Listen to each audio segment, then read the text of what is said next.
on. But our first panel, ladies and gentlemen, is Tackling Ireland's Energy Infrastructure Deficit. I'm delighted to welcome to the stage the moderator, Chelsea O'Doherty, who's the Senior Associate with Construction, Industry and Utilities at Mason Hayes & Curran. We've Gillian Kinsella, Senior Policy Manager with Bord Gáis Éireann. Paul Lennon is the... Come on, don't be shy. Come on. Don't be... Get up on stage. Mind the fire alarm. Paul Lennon is the Head of Offshore Wind and Hydrogen and Long-Term Storage with the ESB. And Des Cox is the Planning and Environmental Lead with EirGrid. Ladies and gentlemen, our first panel, chaired by Chelsea.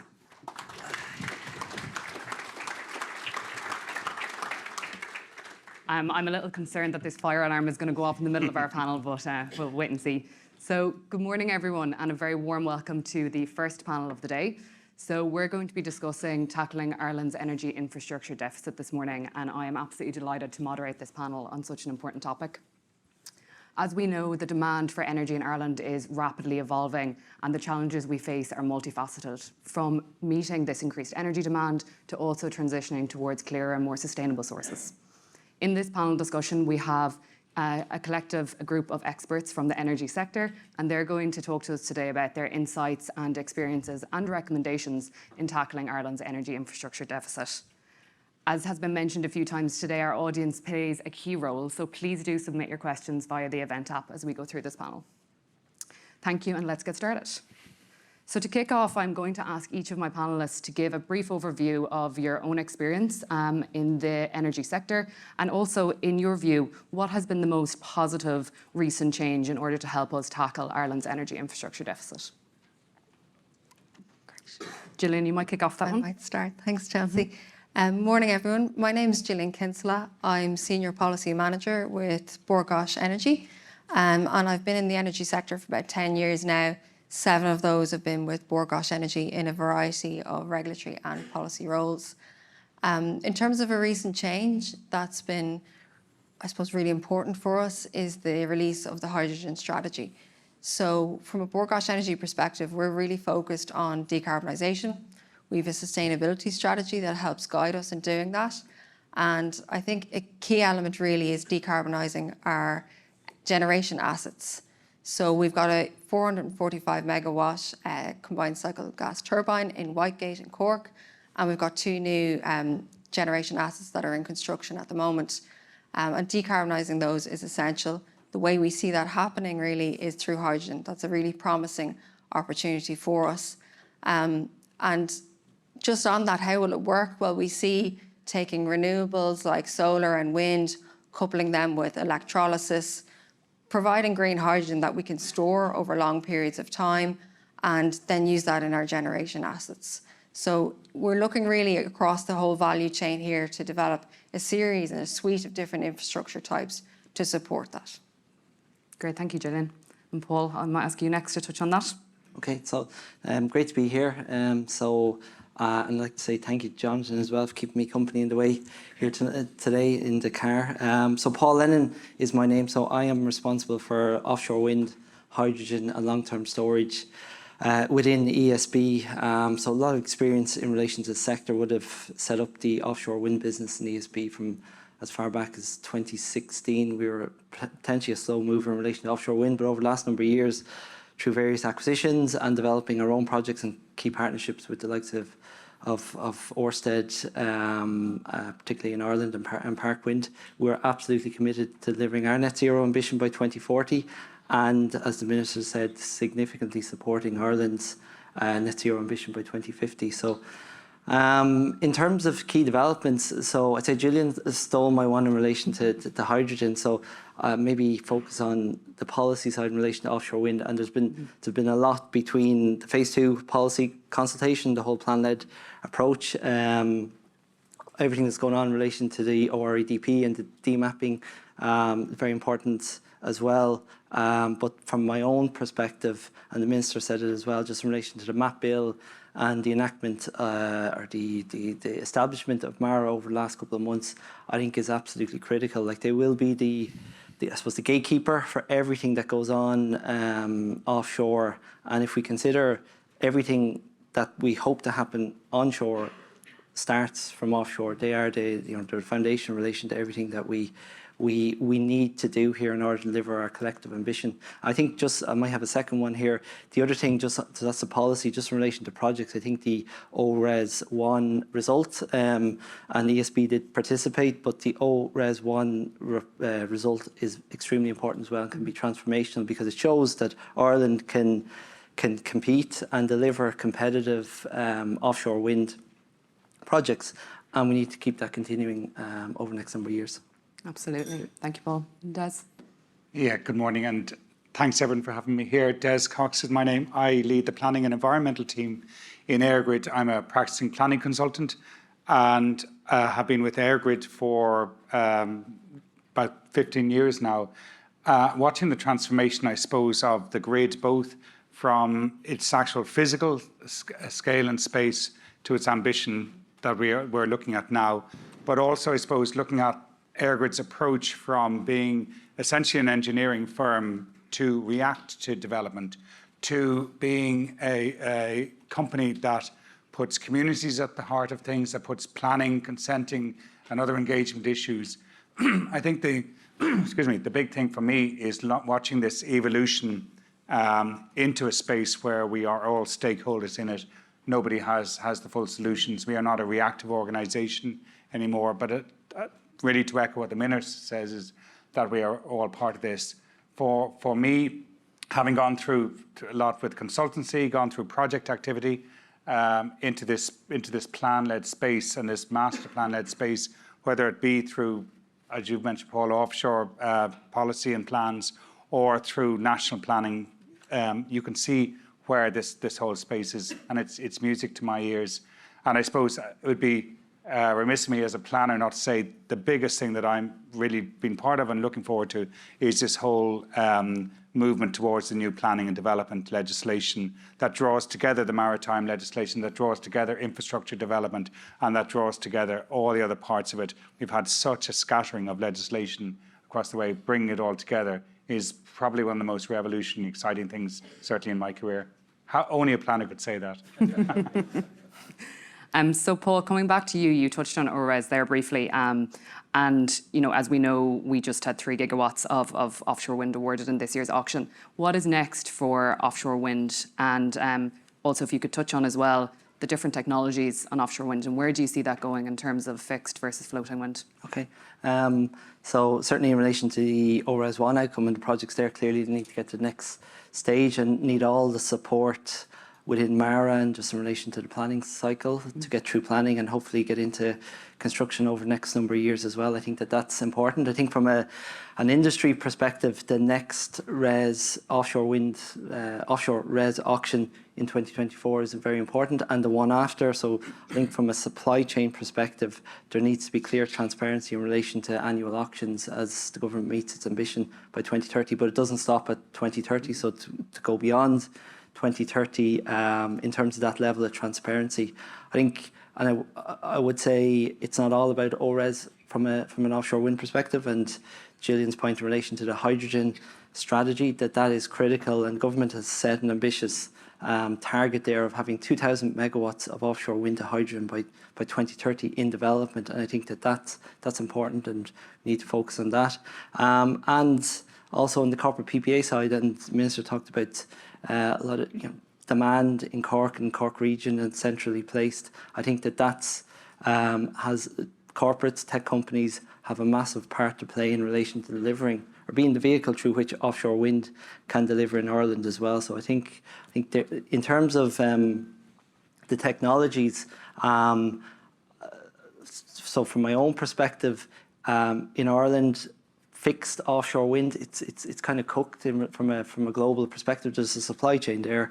It's clear that there are opportunities from a supply chain in fixed offshore wind in Ireland, but they are limited maybe around O&M and services and so forth. But the game changer from my own perspective is floating offshore wind, and really believe, and the company really believes, that we have a once-in-a-generation opportunity here in Ireland to develop and sustain a floating offshore wind supply chain in Ireland, and that's for Ireland as well. And I know Cork Port are talking about floating offshore wind foundations.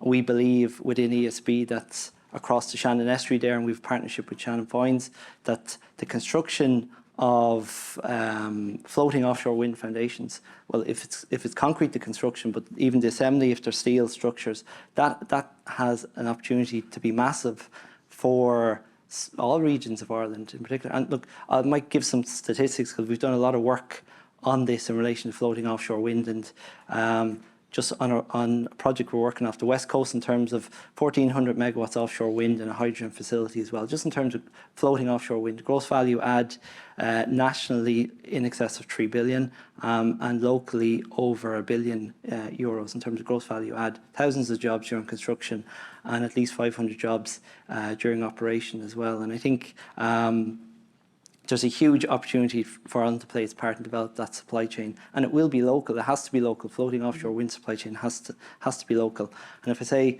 last thing, that 1,400 megawatts is less than 4% of the government's ambition of 37,000 megawatts by 2050. So I think there's a huge opportunity, as I said, for Ireland to tap into that supply chain in floating offshore wind that perhaps just isn't there in fixed. And just to stay on this for a moment, because I'm really intrigued, the opportunity for floating wind seems enormous. So what are the barriers to developing this?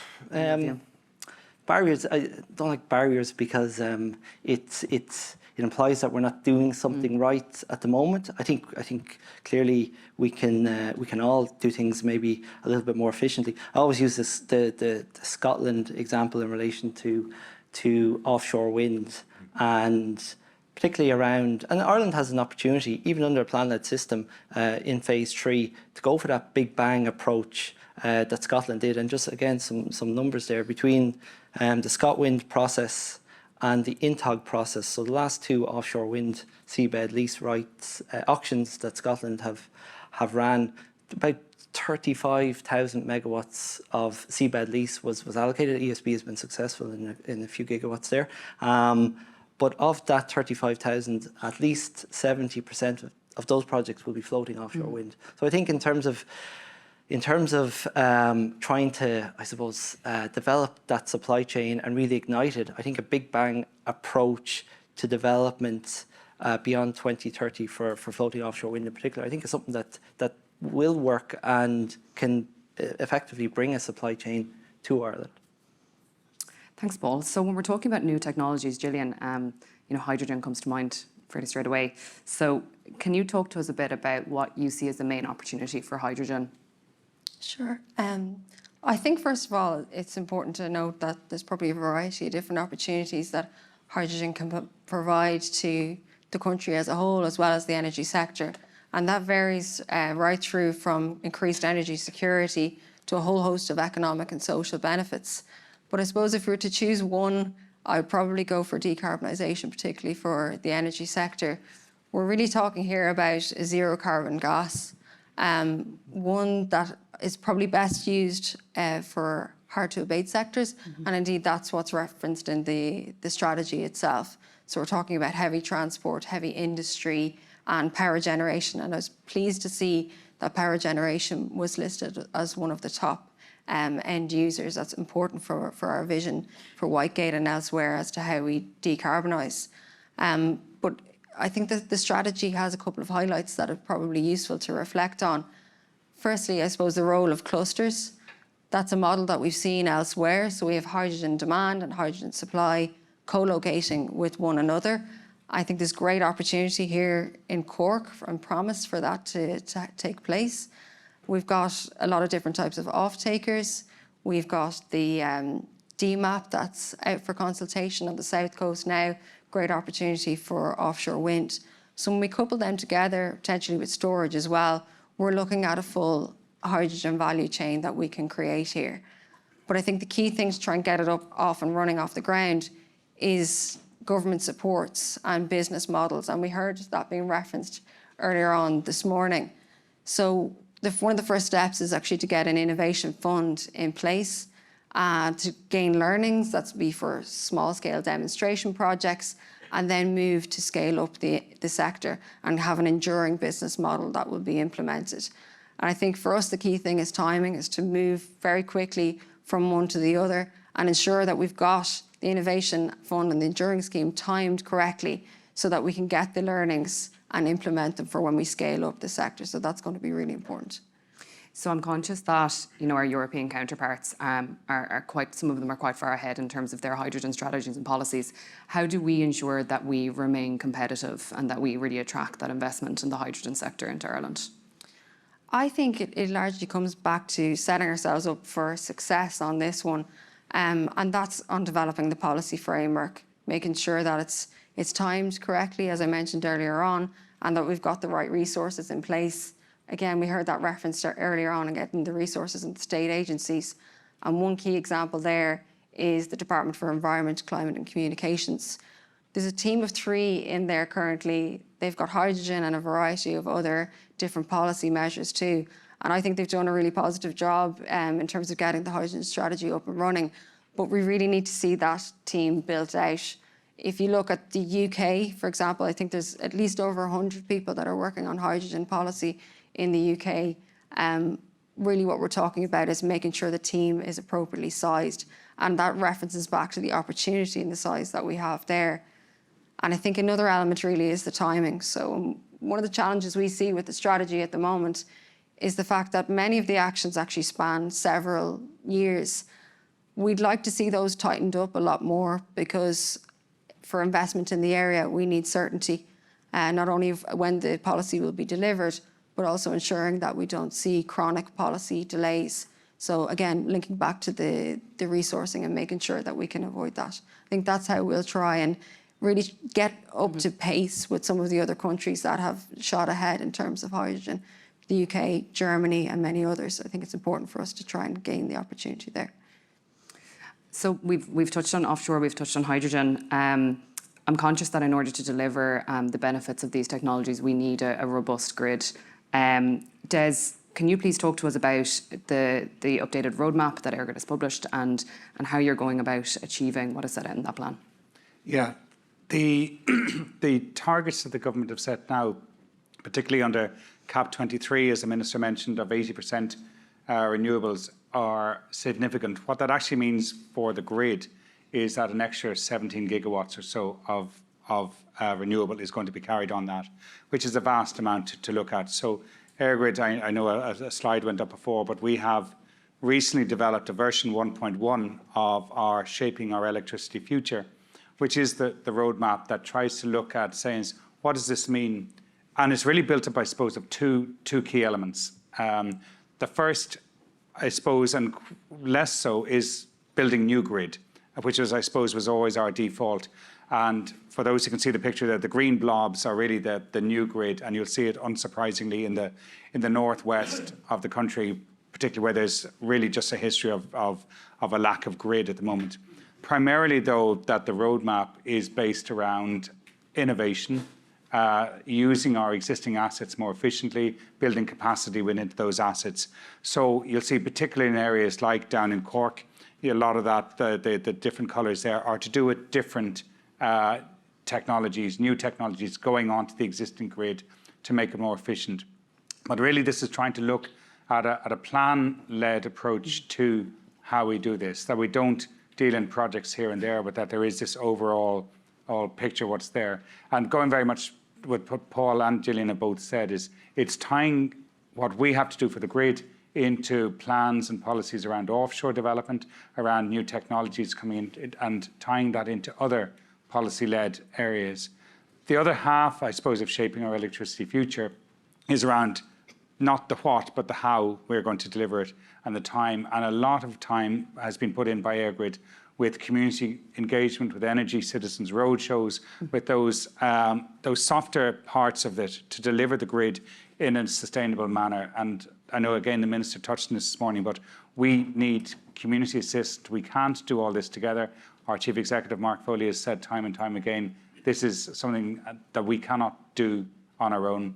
And so looking at this is the slide shows you the what.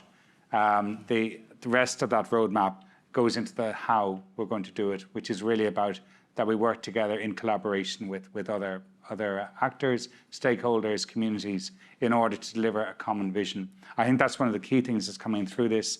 There's different interpretation of what plan-led means, but certainly from my point of view, the holistic plan is we understand what needs to be done, and then we work out key approaches, strategies, policies across a wide range of different sectors in terms of how we can bring all this together.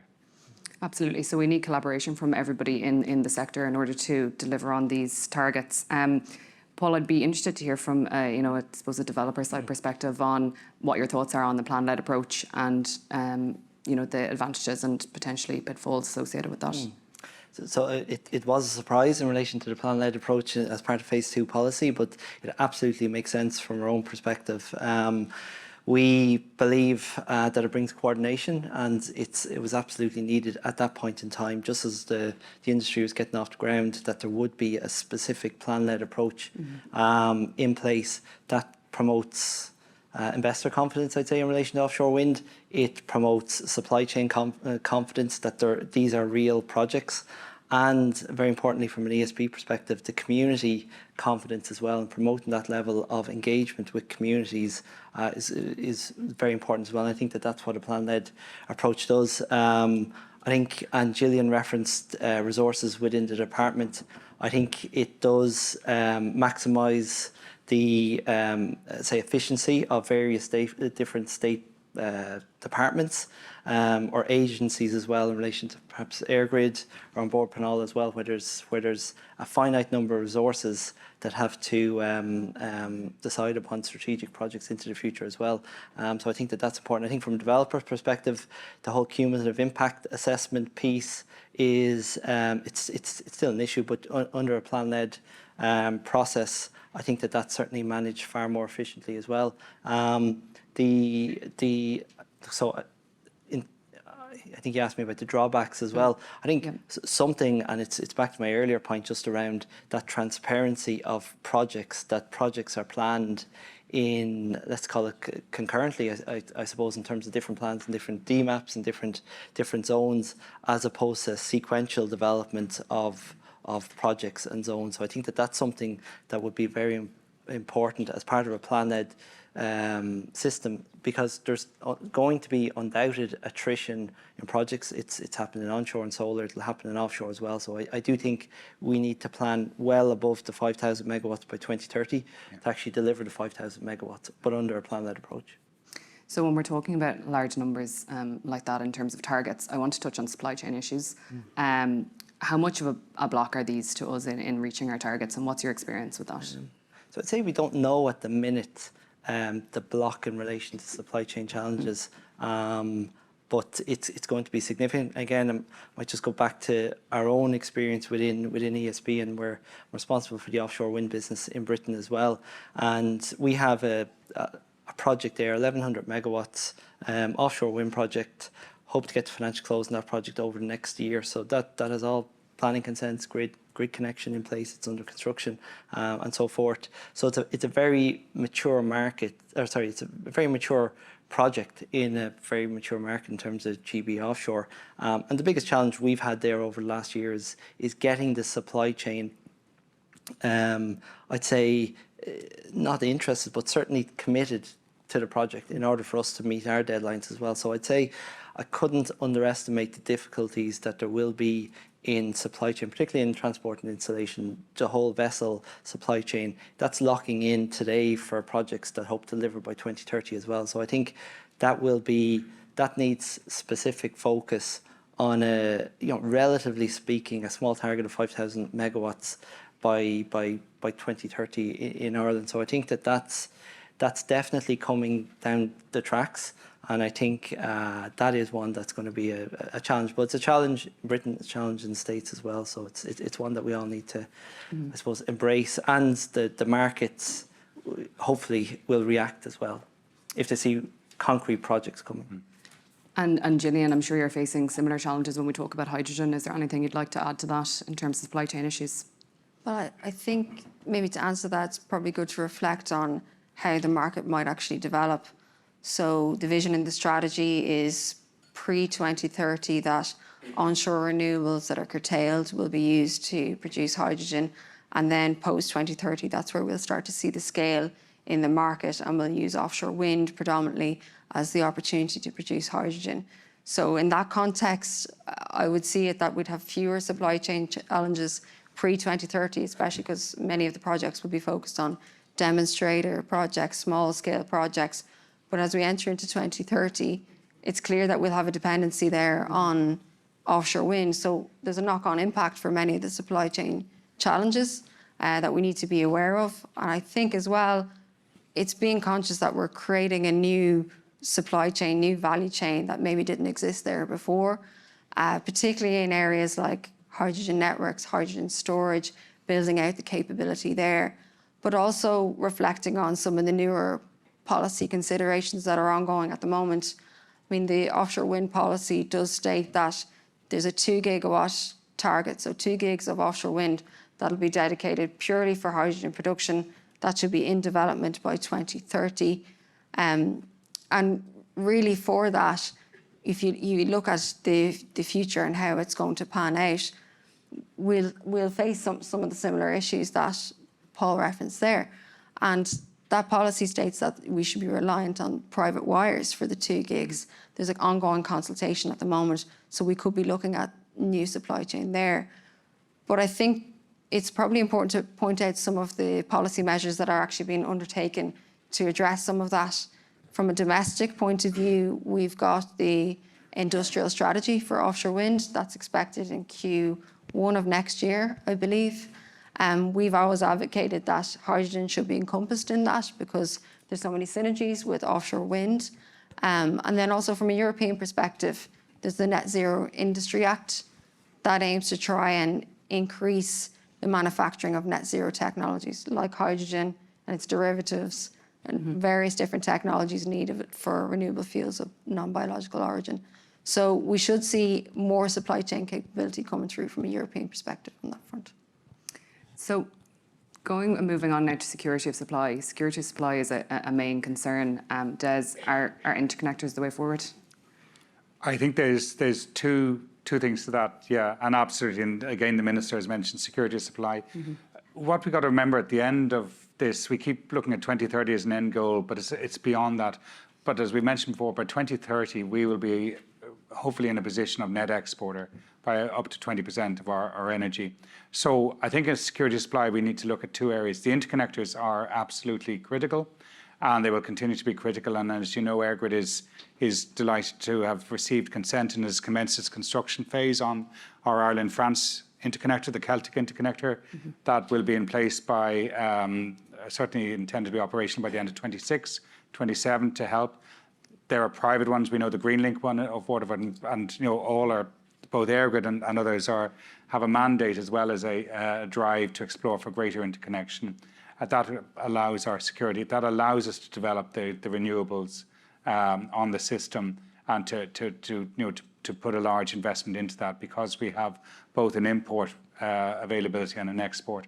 The other innovations, of course, are around battery storage and other areas for security that we can continue to maintain that system.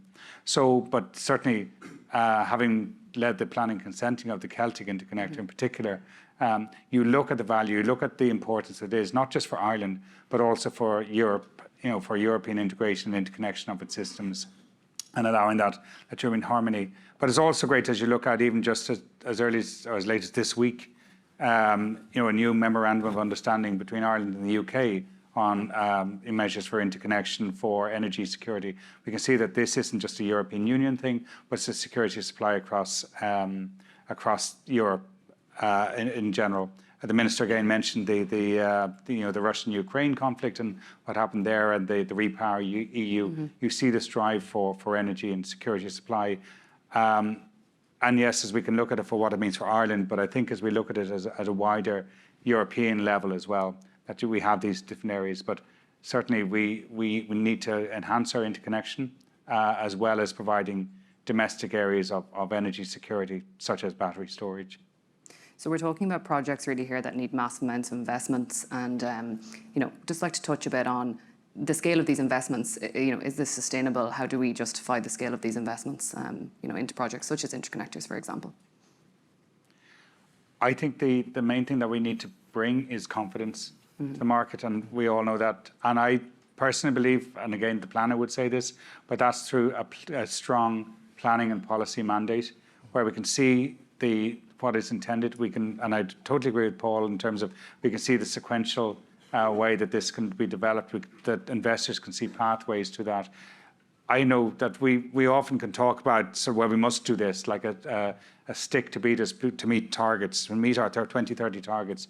We're looking, and we should be looking at 2050 beyond that. What does this actually mean for a country like Ireland as a net exporter? What is the economic, what is the investment benefit? And I know that's going on at the moment. So it's often easy that we get stuck on those short-term targets up to the end of 2030. But I think the investor confidence, as far as I would see it, and I'm in no way qualified compared to what's coming, is that we can provide that strong plan and policy platform so that investors can actually see that there's a commitment to doing this, to where that can go, to where those projects can be delivered and will be delivered. And Paul, would you like to touch on that one as well?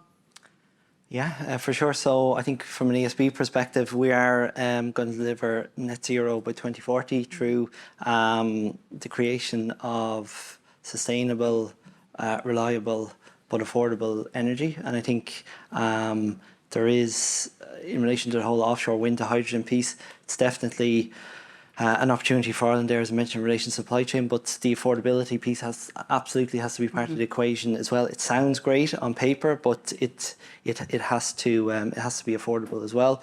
In terms of how we see it becoming affordable, there's clearly an opportunity in relation to the supply chain.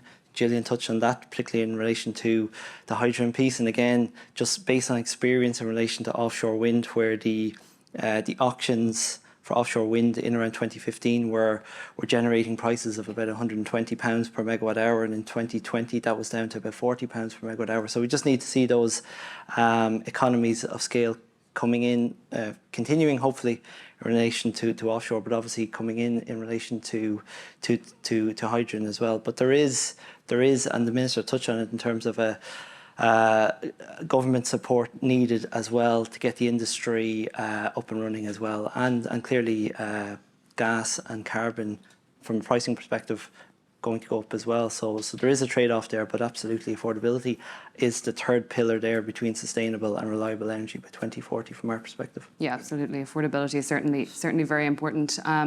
So my final question to our panel before I hand back over to Jonathan for questions from the audience. What is the one thing that each of you think we need to do in order to attract FDI into the energy sector in Ireland? Gillian, I'll let you kick off with that one. Thanks, Chelsea. Well, I work in policy, so of course I'm going to say we need a stable policy environment. I've spoken maybe quite a bit this morning about domestic policy and what we can deliver there. I think there's maybe a different angle to that, which is looking at the opportunities that exist from a European perspective. Earlier this year, the European Hydrogen Bank was launched.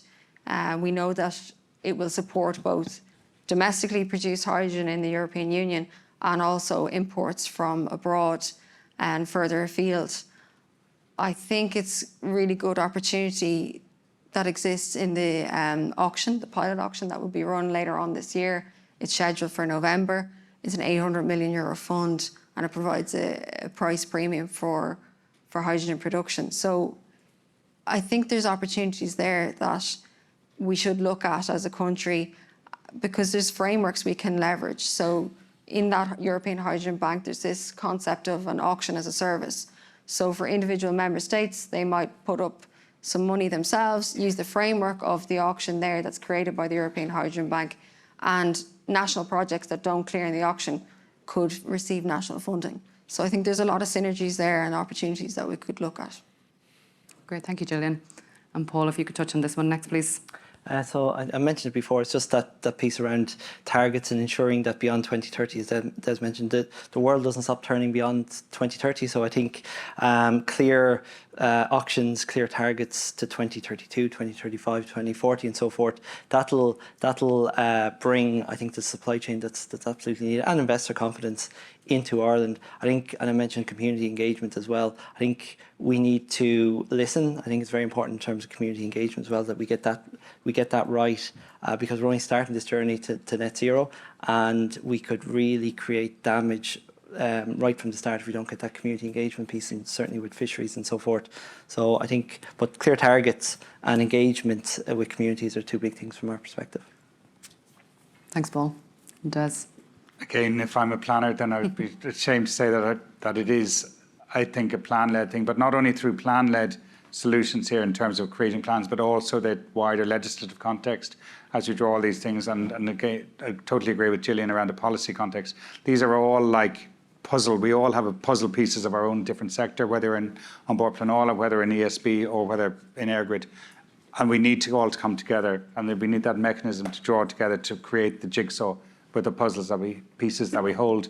And I think that's really where the confidence, when we can see that commitment to it, the investor confidence will come, the government element, the private sector element that, again, the Minister has touched on.